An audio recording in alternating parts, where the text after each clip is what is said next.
Hey guys, today we are going to install this head unit in Nissan Navara 2008.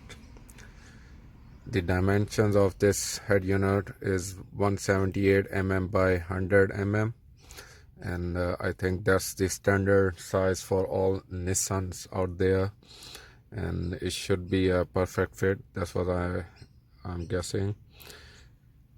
So to remove this panel is really easy in Nissan Navara. We're just gonna remove this front panel first, and then we'll get access to head unit.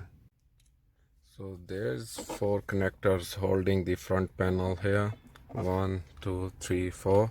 But make sure before trying to remove it, take this plate off, and you're gonna see a screw in here. So remove that screw, and then you can pop this off easily.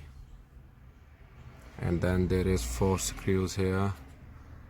Just remove that, and you can take this off.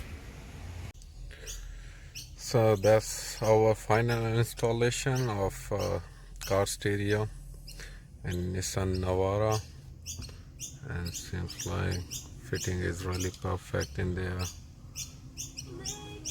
No gap around, so there was a little bit gap here which I covered